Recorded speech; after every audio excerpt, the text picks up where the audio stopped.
Bem, o tema da minha mensagem hoje é a prática da justiça. Se você tem acompanhado aqui, toda quarta-feira eu exponho aqui o Sermão do Monte, que compreende-se ali de Mateus 5 a Mateus 7. O sermão que foi proferido pelo nosso Senhor Jesus Cristo. E ao longo destas quartas-feiras eu tenho pregado e exposto este sermão aqui de Jesus. E hoje eu vou falar justamente aqui do capítulo 6, principalmente aqui do verso 1, aonde Jesus vai nos advertir sobre a ostentação, de nós queremos, de tudo que nós vamos fazer, a motivação é provar aos outros, que nós somos melhores. E Jesus está nos advertindo, dizendo que nós podemos fazer isso com relação às coisas espirituais. Jesus está nos advertindo que eu e você, nós podemos orar, nós podemos jejuar, nós podemos dar esmolas, ajudar as pessoas, não com uma motivação correta de glorificar a Deus, que Deus seja glorificado por meio dessas ações, mas justamente para que nós mesmos possamos ser adorados e o nosso nome seja exaltado dentre os outros seres humanos. Só que se você já notou, nós já passamos pelo capítulo 5, porque iniciamos no capítulo 5, o Sermão do Monte, e justamente no verso 6 e no verso 20, nós já nos deparamos com esta palavra justiça. Hoje eu vou falar sobre a prática da justiça.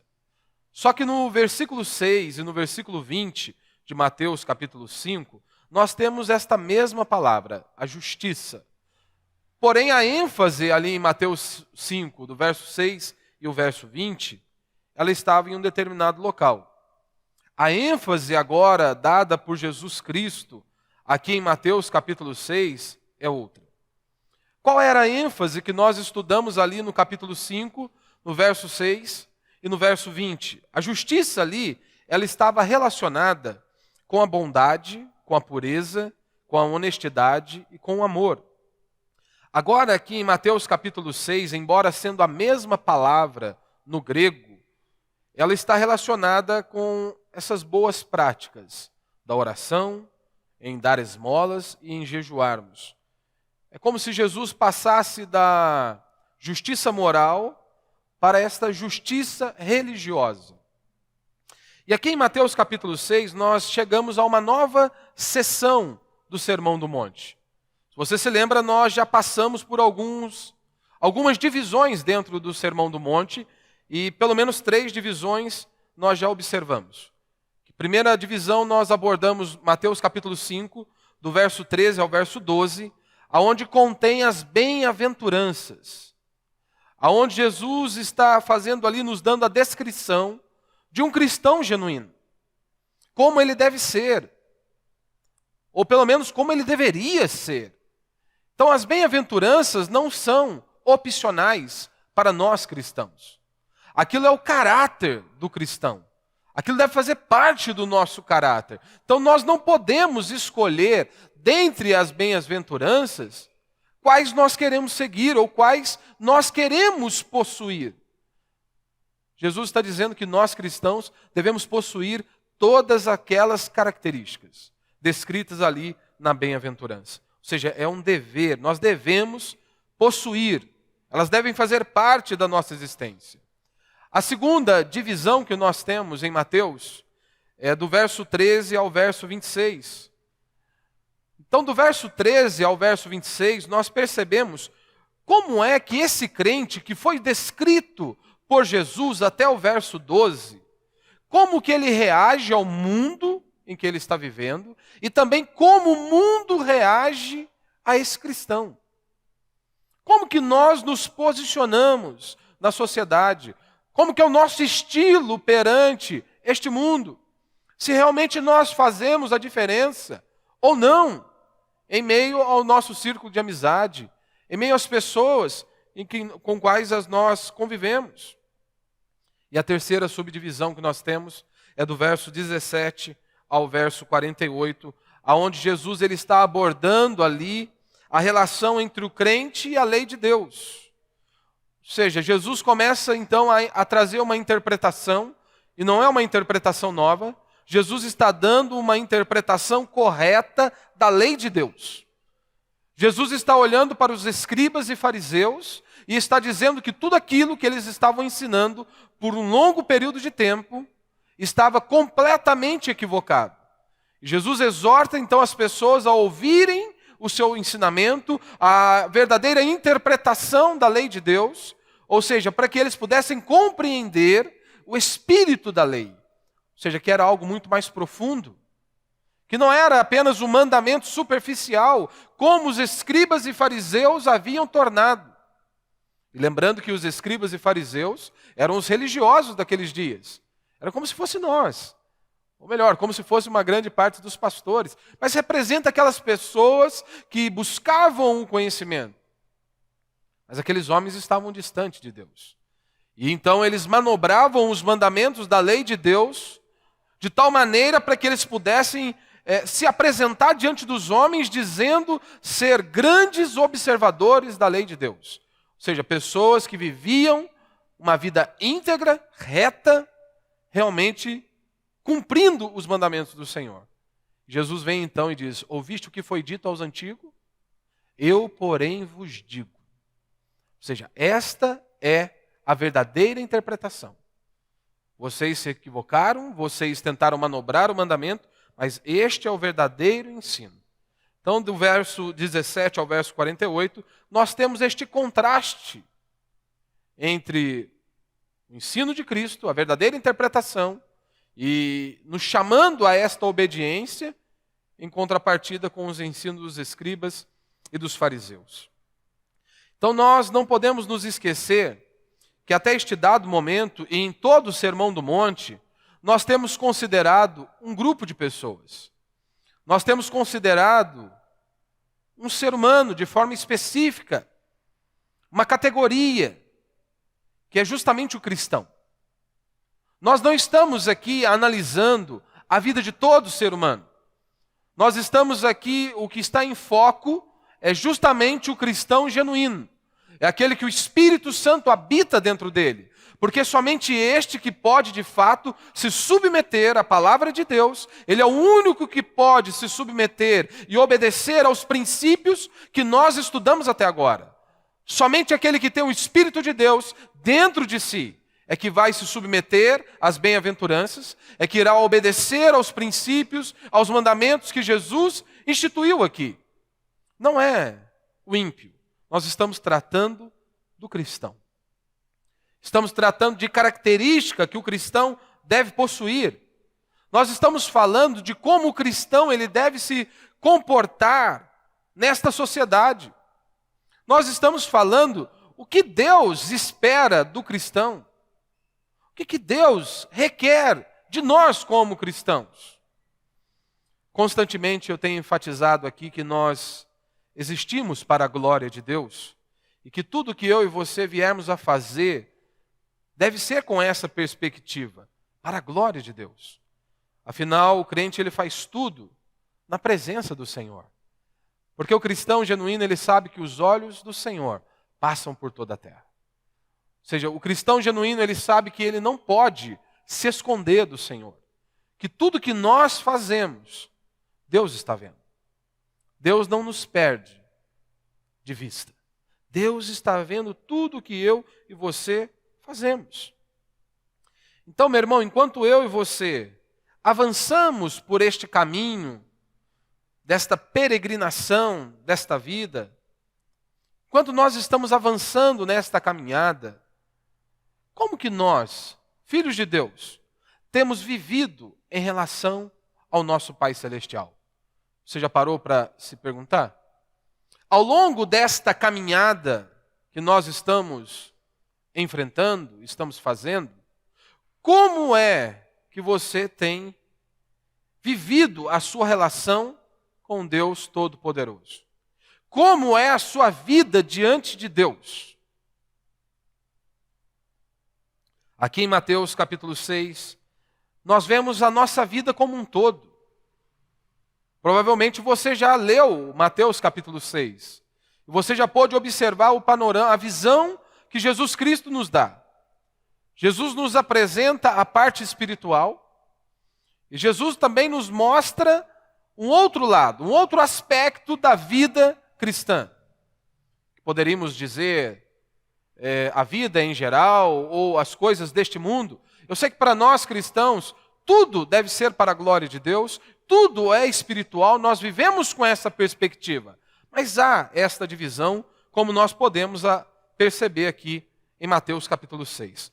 Tanto que do verso 1 ao verso 18, há este aspecto da vida cristã, que nós podemos intitular aí então de vida religiosa, aonde Jesus está falando em nós darmos esmolas, ajudarmos as pessoas, socorrermos uns aos outros. Jesus está nos ensinando a orar, e Jesus está também nos ensinando sobre o jejum. O que é um jejum bíblico, um jejum verdadeiro? Jesus está nos mostrando isso. Está falando da nossa piedade, a nossa adoração a Deus, tudo aquilo que diz respeito diretamente ao nosso relacionamento com o nosso Senhor. E constantemente nós somos lembrados que nós não pertencemos a este mundo. Nós somos filhos de Deus. Nós fomos criados para a eternidade. Nós somos peregrinos aqui nesta terra. O cristão, ele anda com Deus. O cristão, ele tem um relacionamento com Deus. Entretanto, nós como cristãos, nós vivemos neste mundo. Mas nós não pertencemos a este mundo. Nós ainda estamos aqui. Mas nós não pertencemos a este mundo. Então este não é apenas um único aspecto da vida cristã. Como definimos aqui como vida religiosa. Nós temos um outro aspecto que Jesus mostra do verso 19 até o verso 34. Poderíamos intitulá-lo de vida em geral ou as coisas do mundo, porque o apóstolo Paulo vai nos dar uma margem para isso em 1 Coríntios, que seriam as nossas preocupações do dia a dia, seja com alimentação, com moradia, com vestimenta, as coisas deste mundo que muitas vezes nos assola. Como, por exemplo, Paulo vai dizer em 1 Coríntios, capítulo 7, versos 33 e 34, Paulo está dizendo que aquele que é casado, o homem que é casado, ele se preocupa com as coisas deste mundo. E aí ele diz, né, em agradar a esposa, ou seja, em cuidar da família. Da mesma maneira, ele cita a mulher, dizendo que a mulher casada, ela se preocupa com as coisas deste mundo, de atender, de agradar ao marido e por aí vai. Então é muito importante para nós cristãos termos em mente esses dois aspectos da vida. O espiritual, o religioso, como nós podemos descrever aqui, e também esse aspecto do mundo, né? Desta vida em geral. E você precisa ter definições muito claras a respeito desses dois aspectos. Você precisa ser instruído nesses dois aspectos, para que você possa conduzir a sua vida.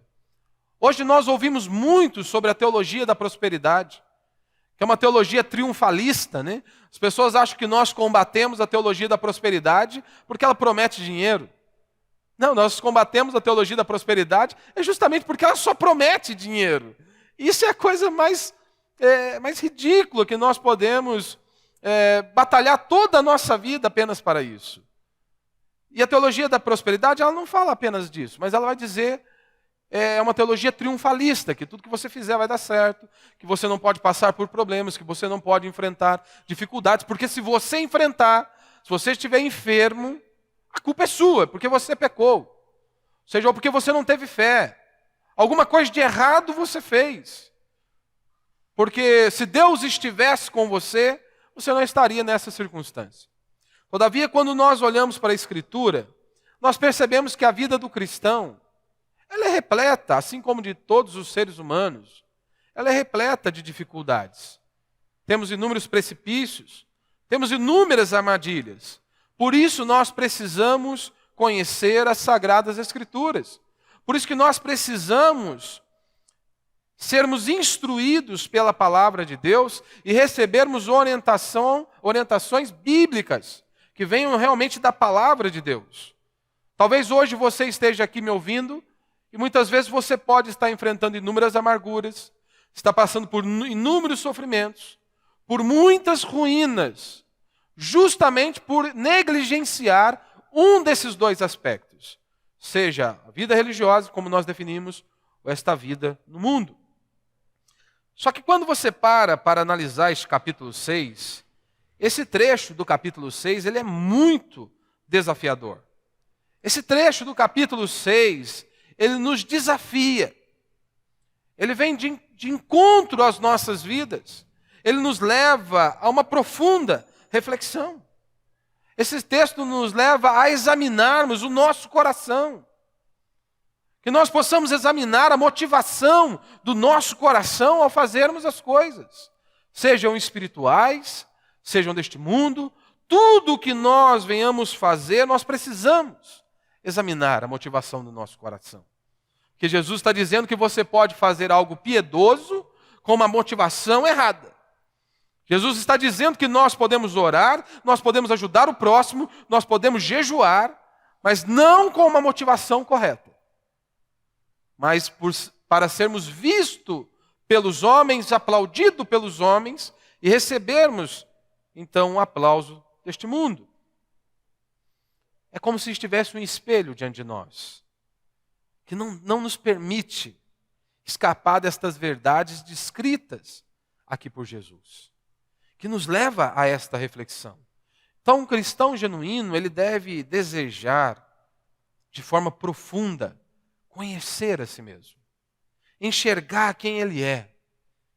E você só poderá se enxergar verdadeiramente se você conhece o Senhor. Se você conhece a Deus por meio das Sagradas Escrituras. Nós só podemos conhecer a nós mesmos se primeiro nós conhecermos a Deus. Para que então os nossos olhos sejam abertos. Para que nós possamos perceber a nossa podridão, a nossa miséria. O quanto que nós precisamos de Deus. O quanto que o nosso coração é corrupto e desesperadamente enganoso. Como diz a Escritura, quem o conhecerá? E há pessoas querendo confiar no próprio coração. Olha que loucura! Nosso coração ele é corrupto e desesperadamente enganoso. Quem o conhecerá? Diz a Escritura. E aí o crente hoje, ele quer confiar no próprio coração. Olha a loucura que nós temos vivido. Irmão, basta você examinar a sua vida. Pare e pense aí hoje. Essas últimas horas, antes de você vir para cá.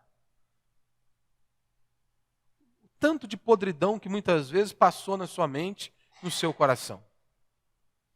O tanto de coisas que Deus reprova, que se passaram aí no seu coração e em sua mente. O ímpio, ele acha que ele se conhece bem. Ele acha que ele é o bichão mesmo, que ele sabe de tudo, que ele já se conhece bem. Ele não quer parar para se autoavaliar, analisar a própria vida. Sabe por quê? Só o crente que vai fazer esta autoavaliação, só o crente que deseja realmente conhecer quem ele é, porque esta autoavaliação, ela é muito dolorida. Em última análise, ela pode ser muito dolorida. Imagine você prostrado diante de Deus, enxergando a sua miséria. O exemplo que eu sempre dou aqui, nós não conseguimos amar sequer os nossos próprios filhos da maneira que a Escritura diz que é amor, de verdade. Não o que você acha, não o que eu acho. Por exemplo, Paulo define amor dizendo que o amor é paciente. Se nós não conseguimos ser pacientes nem com os nossos filhos, se nós não conseguimos ser pacientes com aquelas pessoas que um dia nós estávamos diante de Deus e diante de um servo, um ministro, ali e nós dizemos, abrimos os nossos lábios e proferimos, eu estou com você até o final da nossa vida. Se nós não conseguimos amar esta pessoa, ser paciente com esta pessoa, como que nós vamos amar os nossos inimigos? Sermos pacientes com os nossos inimigos? Como? É impossível. É impossível. Então nós não amamos por nós mesmos da maneira que a Escritura diz. O que a Escritura diz que é amor é que ele é paciente. Ou seja, só aqui já cai muitas das vezes a nossa máscara. Se não conseguimos ser pacientes nem com os nossos filhos, com pessoas que saíram de nós e que nós os amamos de verdade.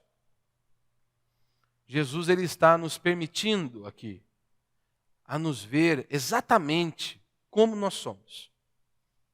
Louvado seja Deus por este ensino de nosso Senhor Jesus Cristo, aonde Ele nos leva a enxergar a nossa miséria, a nossa podridão. Ele está nos exortando que nós podemos fazer coisas religiosas, piedosas, com uma motivação completamente errada. Ele nos leva a enxergar a nossa miséria. E só quem já se enxergou verdadeiramente, quem enxergou a sua miséria, a sua depravação total, somente esses irão buscar refúgio, refrigério em Cristo Jesus. Somente esses que perceberam que eles não podem por si mesmos, que buscam forças em Cristo, que buscam o encher do Espírito Santo, que buscam a Deus, que buscam realmente aniquilar o nosso ego, o nosso eu. Porque nos versos anteriores do capítulo 5, final do capítulo 5, é justamente mortificar o nosso eu. Porque nós somos cheios disso. Nós temos este sentimento de autopreservação. Ninguém pode falar com a gente. As pessoas não podem direcionar a palavra para conosco de uma certa maneira que nós já ficamos completamente ofendidos. E Jesus estava dizendo ali, mesmo que a pessoa lhe dirija a palavra desta maneira, que ofenda a sua honra, coloque em xeque a sua honra, você deve trabalhar de uma outra maneira. Você não deve ficar ali de forma desesperadora para que o seu ego se destaque. Este foi o ensino de Cristo. E aqui no verso 1, Jesus ele anuncia esse princípio geral que governa a vida do cristão. O que Jesus está fazendo aqui é que tudo que eu e você venhamos fazer seja realmente para a glória de Deus. E devemos fazer tudo para Deus. E aí vamos ler aqui o verso 1, para nós acompanharmos aí. Jesus diz, o subtítulo aí diz sobre a ostentação, E aí no verso 1 Jesus diz, cuidado para não praticardes boas obras diante dos homens, a fim de serdes vistos por eles. Do contrário, não tereis recompensa de vosso Pai, que está no céu. Cuidado para não praticardes boas obras diante dos homens, a fim de serdes visto por eles. Aqui na versão revista, na Almeida século 21, traduz por boas obras. Na revista atualizada você vai ter ali a prática da justiça, que é o mesmo sentido aqui. Então Jesus ele está combatendo aqui, é o princípio de nós fazermos coisas para impressionarmos os homens. E isso está dentro de mim, isso está dentro de você, está dentro de todos nós. Do mais novo ao mais velho. Todos nós temos isto dentro de nós e precisamos lutar contra isso todos os dias. Jesus nos dá 3 exemplos: esmola, oração e jejum. Mas é claro que isso vale para toda a nossa vida, para todas as áreas de nossa vida. Jesus nos mostra a maneira como nós damos esmolas. Jesus nos leva a examinar com qual motivação nós ajudamos os outros. Quando você ajuda, seja financeiramente, orando, tudo que você faz, qual é a motivação do seu coração? É você receber depois um tapinha nas costas? É pelo menos você se sentir, puxa, eu fiz o que é certo? Jesus está dizendo que nós, e Ele nos dá o exemplo ali, olha, que a sua mão esquerda fizer, a direita não precisa saber. Ou seja, uma luta conosco mesmo, para esmagar o nosso eu, para que não venha. Qual o objetivo de nós nos elevarmos? Não, quem tem que aparecer é Ele, é Cristo, é Deus. Jesus mostra aqui a natureza de minha vida de oração. Ele nos ensina a orar. Ele nos mostra este contato com Deus Pai Todo-Poderoso. Ele nos mostra aqui no verso 5 até o verso 15. E ele também nos mostra a maneira pela qual nós mortificamos a carne, que é o verdadeiro jejum, a abstinência total de alimento. Ele está nos mostrando como que nós mortificamos esta carne diariamente. Só que se você prestou atenção ao longo dessas pregações, e se você já prestou atenção aqui no texto, você pode dizer, mas parece que há uma contradição aqui, pastor. Parece que no capítulo 5, Jesus disse que nós temos que fazer as coisas para que os homens vejam. Agora no capítulo 6, parece que ele se esqueceu. Ele está dizendo que nós não devemos fazer coisas para que os homens vejam. Acompanhe comigo aí, Mateus 5,16. Se tiver pequeno aí, você lê aí na sua Bíblia. Mateus 5,16, Jesus diz: assim resplandeça a vossa luz diante dos homens, para que vejam as vossas boas obras e glorifiquem vosso Pai que está no céu. E aí o verso 1 que nós acabamos de ler, Jesus nos adverte: cuidado para não praticardes boas obras diante dos homens, a fim de serdes visto por eles. Do contrário, não tereis recompensa do vosso Pai que está no céu. E agora, o que nós vamos fazer? No capítulo 5, Jesus diz que os ímpios precisam ver as nossas boas obras. Agora, no capítulo 6, no verso 1, ele diz para nós não fazermos boas obras a fim de sermos vistos por eles. O que Jesus está nos ensinando aqui é o seguinte: o crente, o cristão, ele deve viver de maneira que os homens, quando olham para nós, eles glorifiquem a Deus. Esta é a ideia do texto. Você deve viver de uma maneira, a sua vida deve ser íntegra, reta, temente ao Senhor, para que quando as pessoas olharem para a sua vida, para que quando as pessoas olharem para a sua família, para que quando as pessoas olharem o seu caminhar, o seu modo de andar, o seu modo de falar, o seu modo de se vestir, as pessoas possam glorificar a Deus por conta da sua vida, por meio de sua vida. Lembrando que eu e você, nós jamais devemos ter uma vida piedosa e reta com o objetivo de atrair atenção para nós mesmos. Nós vivemos uma vida reta e piedosa, santa, para a glória de Deus. Não é para recebermos tapas nas costas, não é para recebermos elogio de homens falhos como nós. É um absurdo como que nós desejamos o aplauso do mundo, como que nós desejamos o aplauso de pessoas que são falhas e pecadoras como nós, ao invés de preferirmos o elogio dos céus, de Deus. Os homens, os ímpios, eles precisam ver, mas não a nós, e sim a Cristo Jesus. Não é o nosso nome que deve ser exaltado, mas é a Cristo Jesus. O cristão, ele jamais deve desejar ser um espetáculo a ser admirado pelos homens. O cristão genuíno, ele tem isso dentro do seu coração. Ele jamais deve desejar ser um espetáculo a ser admirado pelos homens. Convém que ele cresça e eu diminua. Cristo apareça. Porque aquilo que foi elevado entre os homens para Deus é abominação. Jesus foi categórico a dizer isso. Então o texto trata sobre isso, ostentação. O que significa então ostentação? É justamente mostrar. Isso significa ostentação. É mostrar. É o ato de que com muito excesso e orgulho, exibir as realizações, as nossas posses ou as nossas habilidades. Normalmente está fazendo referência a essa necessidade de mostrar o luxo, né, ou a riqueza, como nós vemos aí nas letras de funk aí, né, de ostentação, de mostrar o luxo e a riqueza. O cristão, ele tende a cair em um desses dois extremos. Ou ele cai na ostentação excessiva, ou ele parte para, tipo assim, ele se transforma no monge, né, onde há uma revolta total para com a vida financeira. Nós percebemos isso nos dois lados, tanto no catolicismo romano como no meio evangélico.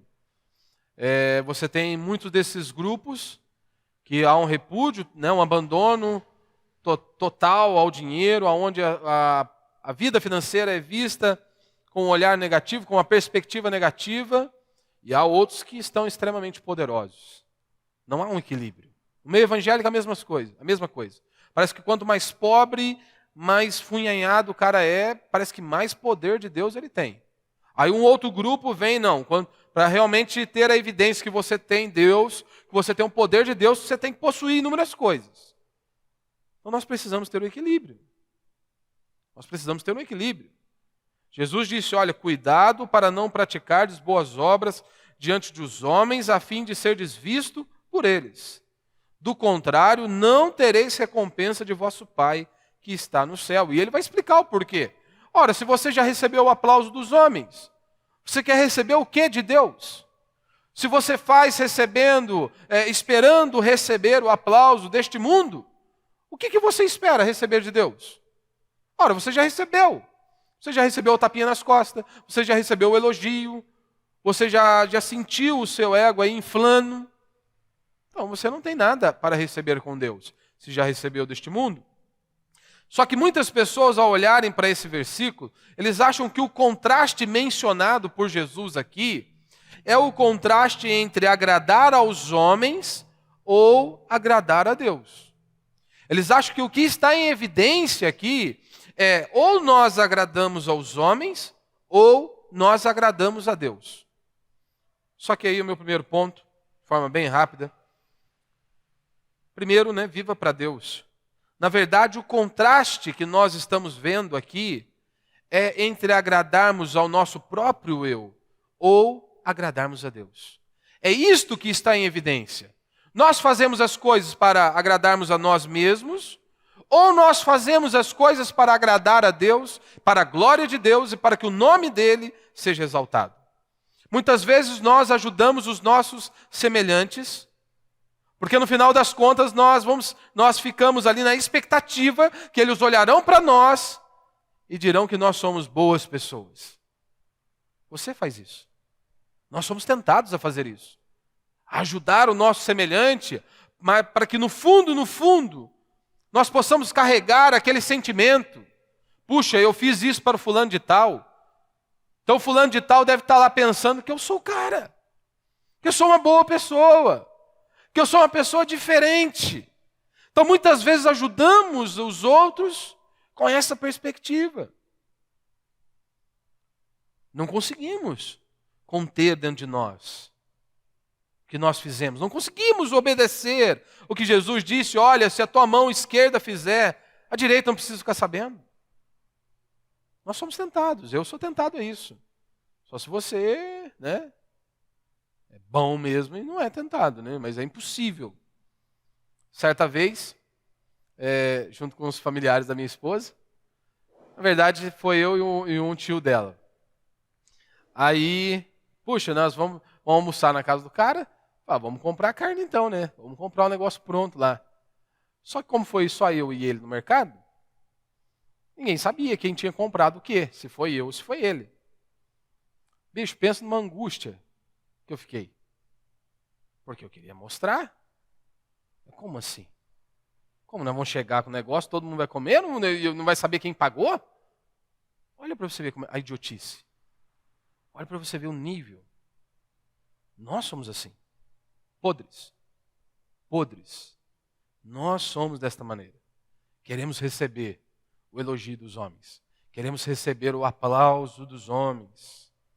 Aquilo que parece às vezes estar destituído de egoísmo, pode ser apenas uma forma sutil de egoísmo. Olha para você ver como é que é uma linha muito fina. Aquilo que parece que há um abandono total de egoísmo. O egoísmo foi destituído daquela circunstância. Na verdade, ele pode estar ali surgindo de uma maneira muito sutil.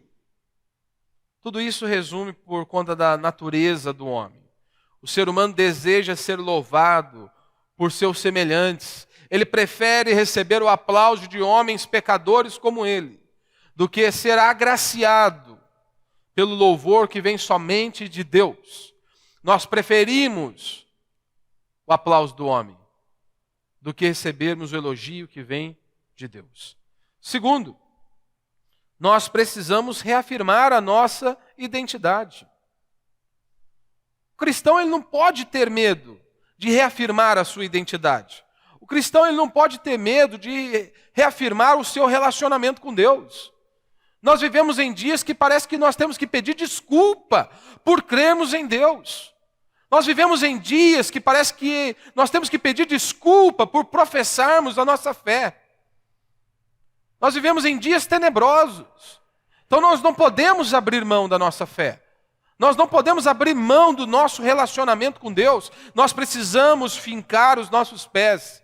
Eles precisam estar firmes. E nós precisamos nos manter posicionados em nossas convicções, nos princípios da palavra de Deus. Porque todos têm ousadia de se levantar e impor os seus princípios e os seus valores, e nós cristãos não podemos fazer isso. Por que nós não podemos professar a nossa fé confiante em Cristo Jesus, reafirmando os princípios e os valores da nossa fé? Não, nós temos que reafirmar a nossa identidade. Então o objetivo do cristão deve ser agradar a Deus. E a Ele somente. E em todas as coisas nós devemos procurar agradar a Deus. Viver para a glória de Deus. Com quem nós aprendemos isso? Com Jesus. Com Jesus Cristo. Jesus deixou muito claro que o seu propósito era fazer a vontade do Pai. Se você já leu um pouco do Novo Testamento, você já percebeu isso nos relatos por meio dos evangelhos. Constantemente, Jesus deixou de forma clara que ele veio a esse mundo com um propósito, é cumprir a vontade do Pai, fazer a vontade de Deus Pai. Ou seja, a sua vida inteira foi consagrado à glorificação de Deus. Jesus jamais pensou em si mesmo. A sua vida é para a glória de Deus. Fazia tudo para a glória de Deus. Em Cristo não havia ostentação. Não havia ostentação em Jesus Cristo. Jesus viveu inteira e exclusivamente para a glória de Deus. Então é assim que nós cristãos também devemos viver. A nossa vida deve ser para a glória de Deus. Nós não devemos ficar pensando em nós o tempo todo. Nós devemos, o nosso maior desejo e a nossa maior motivação deveria ser fazer a vontade do Pai. Viver para a vontade do Pai. E aqui eu termino com o meu terceiro princípio. Deus, Ele vê tudo. Porque é isso que nós percebemos aqui. Jesus está deixando muito claro. É exatamente isso. Deus vê tudo. Deus sonda e esquadrinha o nosso coração. Você pode enganar a sua esposa, você pode enganar o seu esposo, você pode enganar os seus pais, você pode enganar quem você quiser, mas a Deus você não engana. De Deus você não se esconde. De Deus você não consegue camuflar nada. Deus vê tudo. Deus vê tudo. Isso nos leva a refletir que sempre estamos na presença de Deus. Nós sempre estamos na presença de Deus. Sempre estamos debaixo da sua vista. Deus não nos perde de vista. Deus vê tudo. Ele contempla cada uma das nossas ações, cada um dos nossos atos, cada um dos nossos pensamentos. Deus está contemplando. Nada passa desapercebido. Como diz Gênesis 16, 13, né? Tu és o Deus que vê. Tu és o Deus que vê, que enxerga todas as coisas. Deus vê tudo. Ele conhece o meu e o seu coração, de maneira que nenhuma outra pessoa conhece. Deus conhece o nosso coração. Você pode enganar o próximo, você pode persuadir o seu próximo, dizendo que você está fazendo aquilo, agindo de maneira altruísta. Você pode até persuadir o seu semelhante, que ele passe a acreditar que você está fazendo aquilo por amor a ele, para que ele possa ser beneficiado. Mas Deus conhece o seu coração. Deus conhece a sua motivação. Você pode transmitir o que você quiser para o homem. Você pode até persuadir o homem. Mas Deus conhece a sua real motivação. Deus conhece o seu coração. Então, ao levantarmos pela manhã, imediatamente nós deveríamos recordar e relembrar de que nós estamos na presença de Deus. Então, ao levantarmos pela manhã, a primeira coisa que deveria vir à nossa mente e nosso coração é justamente isso. Eu estou na presença de Deus. O Senhor sabe tudo a meu respeito. Deus sabe tudo a meu respeito. Como diz Hebreus, capítulo 4, verso 13, e não há criatura alguma encoberta diante dele. Antes, todas as coisas estão descobertas e expostas aos olhos daquele a quem devemos prestar contas. Ou seja, não há nada que nós possamos ocultar de nosso Deus. Então aqui, meu irmão, neste versículo, nesta passagem, nós temos um dos maiores problemas da humanidade, que é justamente ficar preocupado com o que os homens pensam. É justamente ficar preocupado em ser elogiado pelos homens. O autor de Eclesiastes vai dizer que o trabalho é fruto de inveja. Para muitos, o trabalho é fruto de inveja. Como assim? Eclesiastes 4,4 diz o seguinte: então vi que todo trabalho e toda destreza em obras provém da inveja do homem contra o seu próximo. Também isso é vaidade, correr atrás do vento. Muitas pessoas, eles não trabalham feito loucos para poder dar uma condição melhor à sua família. Muitos trabalham feito louco e perdem a própria vida para poder impressionar pessoas que eles não gostam.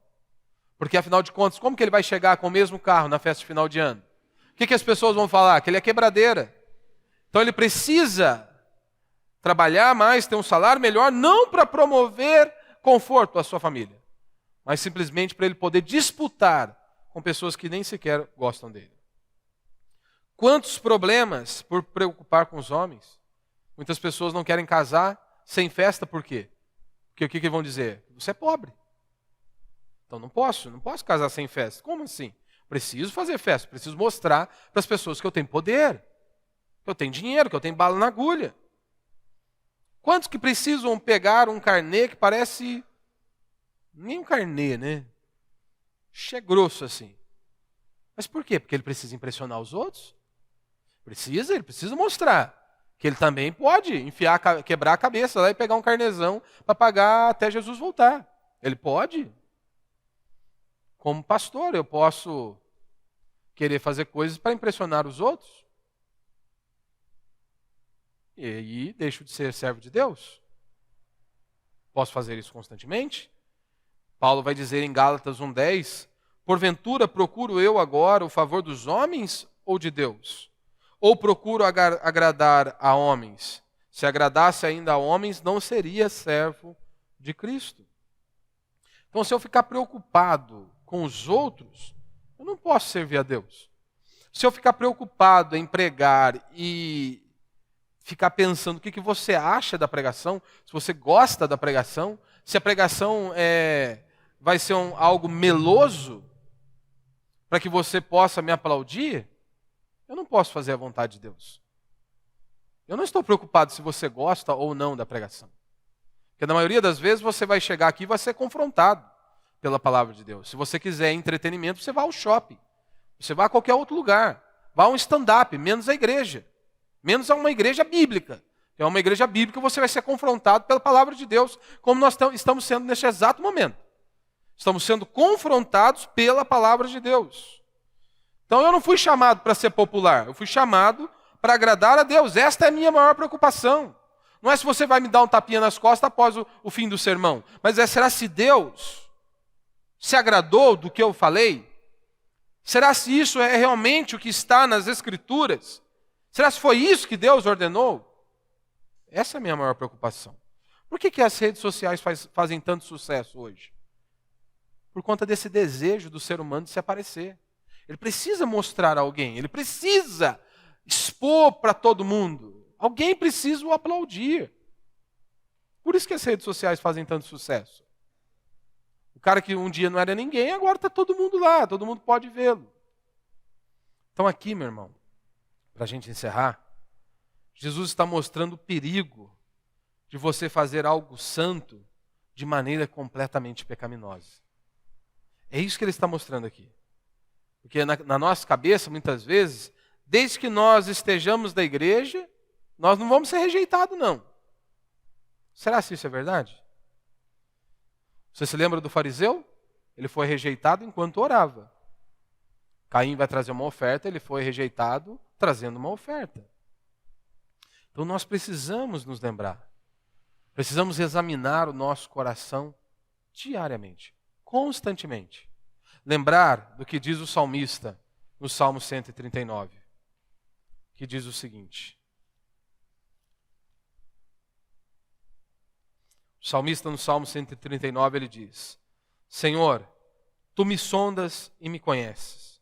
Sabes quando me assento e quando me levanto. Conheces de longe o meu pensamento. Examinas o meu andar e o meu deitar. Conhece todos os meus caminhos. Antes mesmo que a palavra me chegue à língua, tu, Senhor, já conheces todas. Tu estás ao meu redor e sobre mim colocas a tua mão. Tal conhecimento é maravilhoso demais para mim, elevado demais para que eu possa alcançá-lo. E aí ele pergunta, para onde me ausentarei do teu espírito? Para onde fugirei da tua presença? Se eu subir ao céu, lá tu estás. Se fizer a minha cama nas mais profundezas, tu estás ali também. Se tomar as asas da alvorada, se habitar nas extremidades do mar, ainda ali a tua mão me guiará, e a tua mão direita me sustentará. E aí ele continua discorrendo. Ou seja, nós não podemos fugir de Deus. Nós não conseguimos escapar do Senhor. Então nós devemos sim, à luz do que Jesus ensinou, examinar tudo que nós viemos fazer. Examinar a nossa vida à luz da palavra de Deus. Qual a motivação? Qual é a nossa real motivação? Para que o nosso nome seja exaltado? Ou para que o nome do Senhor seja exaltado por meio das nossas vidas?